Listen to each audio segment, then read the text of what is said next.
आत्मा और नाशवान शरीर। प्रातःकाल का समय था। गुरुकुल में हर दिन की भांति गुरुजी अपने शिष्यों को शिक्षा दे रहे थे। आज का विषय था आत्मा। आत्मा के बारे में बताते हुए गुरुजी ने बोला, आत्मा को न शस्त्र छेद सकते हैं, न अग्नि जला सकती है, न जल उसे गला सकता है और न हवा उसे सुखा सकती है। इस आत्मा का कभी भी विनाश नहीं हो सकता है, यह अविनाशी है। ये सुनकर एक शिष्य को जिज्ञासा हुई। वह बोला, किंतु गुरुवर यह कैसे संभव है? यदि आत्मा का अस्तित्व है, वो अविनाशी है, तो भला वो इस नाशवान शरीर में कैसे वास करती है और वो हमें दिखाई क्यों नहीं देती? क्या सचमुच आत्मा होती है? गुरु जी मुस्कुराए और बोले, पुत्र आज तुम रसोईघर से एक कटोरा दूध ले लेना और उसे सुरक्षित अपने कमरे में रख देना और कल इसी समय वह कटोरा लेकर यहाँ उपस्थित हो जाना। अगले दिन शिष्य कटोरा लेकर उपस्थित हो गया। गुरु जी ने पूछा, क्या दूध आज भी पीने योग्य है? शिष्य बोला, नहीं गुरुजी, ये तो कल रात ही फट गया था, लेकिन इसका मेरे प्रश्न से क्या लेना देना? गुरु जी शिष्य की बात काटते हुए बोले, आज भी तुम रसोई में जाना और एक कटोरा दही ले लेना और कल इसी समय कटोरा लेकर यहाँ उपस्थित हो जाना। अगले दिन शिष्य सही समय पर उपस्थित हो गया।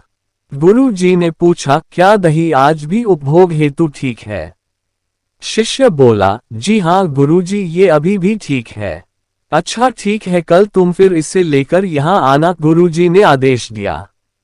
अगले दिन जब गुरुजी ने शिष्य से दही के बारे में पूछा तो उसने बताया कि दही में खटास आ चुकी थी और वह कुछ खराब लग रहा है।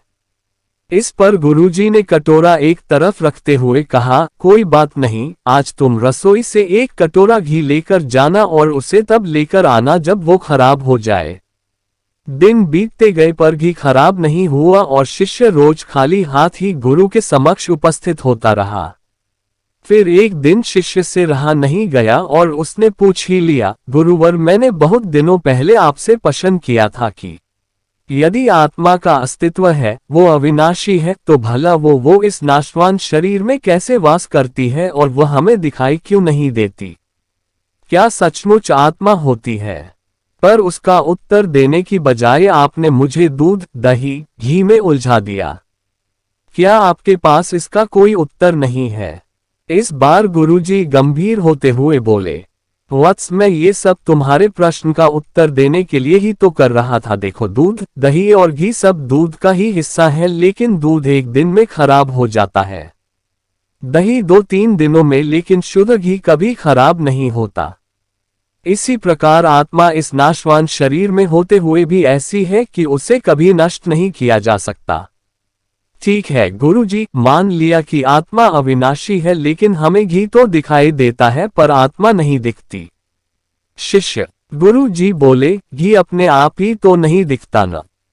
पहले दूध में जामन डालकर दही में बदलना पड़ता है, फिर दही को मथ कर उसे मक्खन में बदला जाता है, फिर कहीं जाकर जब मक्खन को सही तापमान पर घंटों पिघलाया जाता है तब जाकर घी बनता है।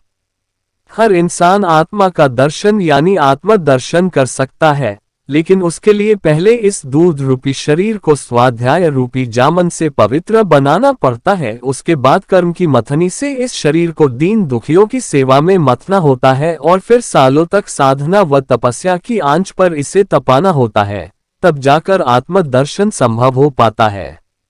शिष्य गुरु जी की बात अच्छी तरह से समझ चुका था। आज उसकी जिज्ञासा शांत हो गई थी। उसने गुरु के चरण स्पर्श किए और आत्म दर्शन के मार्ग पर आगे बढ़ गया।